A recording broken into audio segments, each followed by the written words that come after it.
모든 분들이 아시는 것처럼 지난 10년 우리나라 벤처 생태계는 양적으로 굉장히 급성장을 했습니다. 그 결과를 보시면 알듯이 벤처 캐피탈 수는 220개가 되었고요. 벤처 캐피탈이 운영하는 자산은 41.7조 원입니다. 이렇게 투자 시장이 활성화되니까 그 결과 창업이 또 같이 덩달아서 활성화되고 있는데요. 작년 기준으로 기술 창업이 24만 개까지 늘었습니다. 이렇게 이 창업 생태계가 좀 풍요로워지니까 그 결과 고용들이 창출되고 있는데요. 이 고용 창출 지표 같은 경우는 20년 말 기준입니다. 코로나가 처음으로 전 세계를 강타를 했기 때문에 굉장히 경제적인 충격도 컸을 당시인데요. 4대 그룹이 창출한 69.8만 명에 비해서 벤처기업은 81만 7천 명을 고용 창출을 했습니다. 일반적인 중소기업에 비해서는 벤처기업의 고용 증가율이 3배 정도 높고요. 또 벤처기업에 비해서 투자를 유치한 벤처기업의 고용 증가율은 4배 이상이 높습니다. 또한 또 의미 있는 지표들이 글로벌하게 나오고 있습니다. 기업가치 1조 이상인 유니콘 기업이 23개가 됐고요. 서울이 창업하기 좋은 도시 10위를 기록하게 되었습니다. 이런 분위기가 계속 이어져서 더 크고 더 높고 더 풍요로운 우리 벤처 창업 투자 생태계가 이루어졌으면 하는 바람들이 많은 분들이 계셨을 것입니다. 저도 그 중에 한 사람이었는데요. 아시는 것처럼 대내외적인 경제 여건이 지금 녹록하지가 않습니다. 고금리, 고물가, 고환율이라는 3고가 높아질 때마다 우리를 굉장히 고통스럽게 하고 있습니다. 그 결과 경기 둔화가 빠르게 진행이 되고 있습니다. 벤처 투자가 그 결과 심리적으로 위축되고 있는데요. 내년에도 시장에는 8조 3천억이라는 벤처 투자금이 보유되어 있습니다. 금액의 이 자금에 대한 문제가 아니라 그 자금을 실제로 집행을 원활히 이전처럼 할 것이냐가 가장 큰 숙제입니다. 미국의 경우는 작년 4분기부터 그 꺾어지는 추세를 보시면 눈에 띄게 지금 꺾여지고 있고요. 우리나라 같은 경우는 3분기까지 올해 실적이 역대 최고로 벤처 투자금이 조성되고 집행률도 실제로 역대 최고인데 이 그래프를 보시면 6월을 기점으로 해서 그 하락 곡선이 아주 뚜렷한 상황입니다. 그 결과 예정되었던 IPO들이 자꾸 연기되고 있습니다. 그리고 우리의 스타트업들 기업 가치 또한 하락하고 있습니다. 이렇게 되면 IPO를 통해서 자금 회수를 한 금액, 그 자금들이 또다시 벤처 투자 생태계로 유입돼야 되는데 이런 선순환 부분들이 이제 삐거덕거리기 시작할 걸로 예상이 됩니다.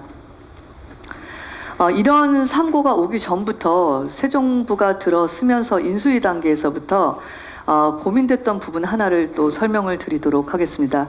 우리나라의 이 자본시장, 자본 투자 시장에 있어서 좀 선진화된 벤처 자금 투자 생태계에 비해서 균형점을 이루지 못하고 있는 부분이나 보완해야 될 부분들이 있습니다. 그 부분을 크게 3가지로 요약할 수 있는데요. 하나가 민간 자본의 유입이 우리는 많이 부족합니다.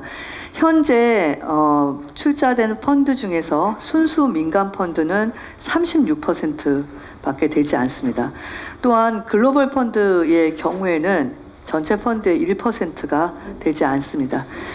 그리고 선진화된 그 금융 시스템을 많이 도입을 해서 직접적인 VC의 직접적인 투자 방식이 아니어도 오른쪽 끝에 보시는 부분과 같이 다양한 금융 시스템을 통해서 스타트업과 벤처들을 육성을 하고 있는 반면 우리나라에서는 아직 다양한 조건부 지분 인수계약 외에는 현재 현실화되고 있지가 않습니다. 그래서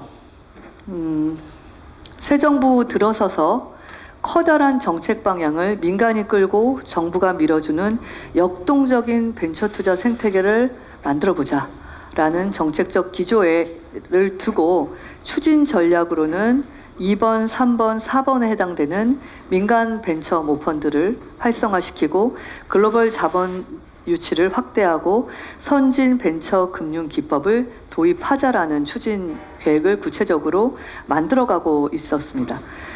그런데 첫 번째, 그 결과 벤처 투자의 활력을 지원해 보려고 했는데 이 첫 번째 과제가 지금 굉장한 도전적 과제가 되고 있는 것도 사실입니다. 그럼에도 불구하고 처음에 새 정부 들어서 중소벤처기업부가 기획하고 디자인했던 것은 지난 5년간 6조 원의 벤처 펀드가 매년 생성되었다면 향후 5년 동안은 8조 원에 해당되는 벤처 펀드를 조성하겠다라는 계획을 세웠습니다. 물론 추진 전략을 통해서입니다. 과제는 분명했지만 그 과제를 통해서 결과를 창출하는 도전의 과제가 조금 높아지고 있습니다. 그럼에도 불구하고 그 부분을 도달하기 위해서 좀 전향적인 검토를 재정당국이랑 지난 한 달 동안 굉장히 치열하게 논의를 했습니다. 첫 번째입니다. 벤처 투자의 활력을 지원하기 위해서 강한 인센티브 제도를 도입을 하려고 합니다. 보통 벤처 투자는 평균 4년 안에 집행이 됩니다. 그 부분을 3년 안으로 당기기 위해서 조기에 투자 펀드를 집행한 운용사에 한해서 관리 보수와 성과 보수를 추가로 지급할 예정입니다. 또한 조기에 벤처 투자를 마무리한 운영사가 모태펀드를 신청할 시 추후에 선정에 우대를 할 예정입니다. 또한 두 번째, 관리보수 지급 기준을 3년을 기준으로 펀드 약정 총액이랑 투자 금액으로 나누어서 관리보수율을 곱했는데요. 어떤 개선을 할 거냐면 투자한 금액의 관리보수율을 곱할 생각입니다. 따라서 투자가 조기에 집행한 운용사일수록 관리보수를 많이 받게 되는 겁니다. 단 펀드 결성 3년까지는 펀드 약정 총액의 1%는 미니멈으로 제공할 예정입니다. 또한 세 번째로 모태펀드가 우선 손실 충당하던 비율을 기존의 10%에서 15%로 상향 조정할 예정입니다. 두 번째로는 중소형 VC 전용 루키 리그를 확대할 예정입니다.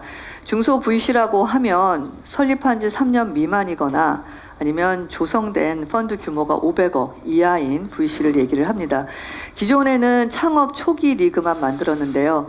향후 청년 리그, 특화 사업 분야 리그까지 확대를 할 예정입니다. 세 번째가 중간 회수 시장 활성화입니다. 세컨더리 벤처 펀드에 투자를 하는 사모펀드에 한해서는 정부가 세제 지원을 하고 출자자의 양도 차익을 비과세로 전환할 예정입니다. 그 결과 27년까지 1조 원을 조성한다라는 것이 중소벤처기업부의 계획입니다. 또 M&A의 규제를 과감하게 풀 예정입니다. 제가 하나를 또 스킵을 했네요. 그 중소형 VC 전용 루키리그를 확대할 때 대형 펀드에 비해서 중소형 펀드의 모태펀드 출자 비율을 상향시키겠습니다.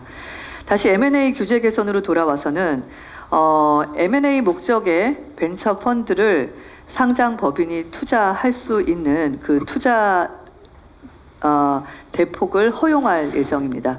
두 번째는 특수 목적 회사인 SPC도 설립을 허용할 예정입니다. 두 번째 전략입니다. 민간 벤처 모펀드 조성을 지원하기 위한 다양한 방법을 제공해 드리도록 하겠습니다. 펀드 생태계가 굉장히 활성화되어 있는 선진국의 경우를 보면 7개국을 저희가 조사를 했을 때 22개의 민간 모펀드를 운영을 하고 있습니다. 평균 운영 자산은 33.5억 불이고요. 자펀드도 15.5개를 운영하고 있습니다. 정책 모펀드에 비해서 민간 모펀드는 다양한 장점이 있습니다. 일단 운영을 하는 그 운영 인력들의 전문성이 훨씬 높습니다. 또한 수익성과 안정성도 평균 이상 높은 걸로 정책 모펀드 대비 결과치가 나오고 있습니다. 그래서 이런 민간 모펀드를 조성을 하기 위해서 세제 지원을 대폭 강화하겠습니다. 출자한 법인은 최대 8%까지 세제 공제를 받게 됩니다. 개인 출자자의 경우는 10% 소득공제를 받게 됩니다. 또 운영 및 회수 부분에 있어서는 자산관리 용역 부가세를 면제하고 양도 차익 또한 비과세로 전환할 예정입니다. 그 결과 연간 4천억에서 5천억의 민간 모펀드가 조성될 걸로 기대하고 있고요. 그 결과 1조 5천억의 자펀드 조성을 계획하고 있습니다. 세 번째 전력은 그 글로벌 자본 유치를 확대해 나가겠습니다. 지금 2021년 말 글로벌 펀드는 4.9조 원입니다. 이 부분을 내년까지 8조 원으로 증가시키도록 하겠습니다. 그 구체적인 방안들은 여러 가지를 지금 현재 시도하고 있는데요. 그 중에 하나가 공동 정책 펀드를 확대해 나갈 예정입니다. 현재는 프랑스랑 핀란드 그리고 ADB와 공동 정책 펀드를 운영하고 있습니다. 이 나라를 영국, 독일과 같은 유럽, 그리고 우리가 시도하지 않았던 중동, 그리고 북미 경우에도 미국 일변도였는데요. 캐나다까지 확대해서 다양한 정책 기관으로 확대할 예정입니다. 그래서 벤처 스타트업의 해외 진출을 좀 더 강화하도록 하겠습니다. 아시는 것처럼 글로벌 펀드가 들어와서 육성한 스타트업은 좀 더 해외 진출이 용이합니다. 두 번째가 해외 국내 VC 간 글로벌 네트워크를 확대해 나가도록 하겠습니다. 현재 중소벤처기업부는 코리아 벤처창업 투자센터를 전 세계에 3곳을 운영하고 있습니다. 내년에 한 곳을 더 추가로 유럽에 설립할 예정입니다. 또한 국내 VC가 투자한 기업을 해외 VC에게 소개하는 포트폴리오 IR 프로그램을 운영할 계획입니다. 그리고 마지막으로는 해외 진출하고 싶은 스타트업들과 외국에서 유니콘이 된 한인 창업가들과의 네트워크를 연결할 생각입니다. 그것이 글로벌 점프업 프로그램입니다. 이번에 실리콘밸리에 갔을 때도 제가 다양한 유니콘 기업들을 만났습니다. 그래서 그분들 또한 구태여 후배분들이 미국에 와서 똑같은 시행착오를 거치는 것보다 한국에 있는 기업들과의 어떤 소통할 수 있는 플랫폼을 통해서 본인들의 노하우를 전수해주고 싶다라는 얘기를 많이 했습니다. 세 번째가 글로벌 유니콘 프로젝트 펀드 제도입니다. 국내 유망 스타트업을 투자하기 위해서 싱글 포트폴리오만을 위해서 글로벌에 있는 해외 VC가 후속 대규모 투자 펀드를 만들 경우에 향후 모태펀드가 굉장히 전향적으로 참여할 계획입니다. 네 번째 전략입니다. 선진 벤처 금융 기법을 도입하도록 하겠습니다.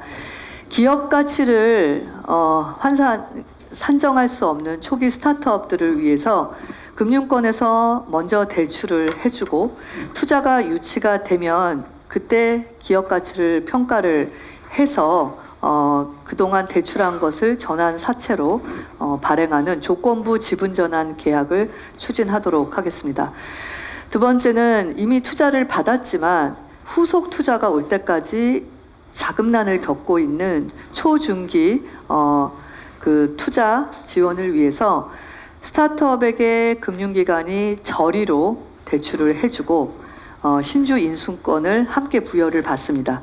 그 다음에 후속 투지가 유치가 된 다음에 대출금은 상환하고 신주 인수권에 대해서는 이제 기업 가치를 통해서 미리 했던 거에 의해서 전환하는 투자 조건부 융자 제도도 도입하도록 하겠습니다.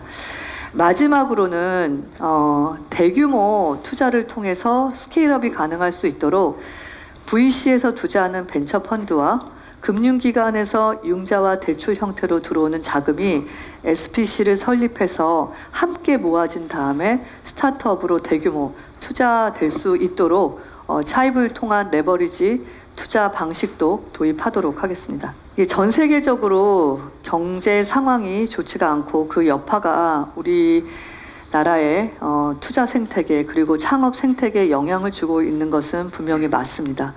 근데 어제 중소벤처기업부에서는 향후 5년간 초격차로 분류되는 10개의 기술에 한해서 5년 동안 2조를 투자하겠다라는 초격자 스타트업 1000+ 프로젝트를 발표도 했습니다. 어려운 상황이긴 하지만 대전환기에 새로운 경제 패권 국가로 가기 위해서는 혁신적이고 부가가치가 높은 기술 기반의 산업을 먼저 선점해야 된다는 것에 대해서는 세계적으로 이견이 없습니다. 따라서 어려운 상황이지만 시야를 글로벌로 돌리고 시계를 미래로 돌린다면, 그리고 민관의 어떤 합심화된 역량을 직결하고 정부가 필요한 적시에 제도 개선과 함께 세제 개혁 등과 같은 인센티브를 지원을 한다면 충분히 또 한 번의 도약을 할 수 있는 찬스라고 중소벤처기업부는 생각하고 있습니다. 향후 역동적이고 고도화된 벤처 투자 생태계가 올 봄에는 목표였습니다. 지금은 그렇게 목표를 향해서 열심히만 하면 도달할 수 있는 목표가 아니라 엄청난 도전의 과제가 되고 있습니다. 하지만 목표가 도전의 과제로 바뀌었을 뿐 아무것도 변한 것은 없습니다. 벤처 생태계에서 고군분투하고 계시는 다양한 우리 VC분들, 그리고 스타트업 벤처 여러분들과 함께 이 도전의 과제가 내년 말 정도에는 우리의 목표를 이루어지는 성과들을 보고하는 자리가 될 수 있도록 최선을 다하겠습니다. 네, 경청해 주셔서 감사합니다.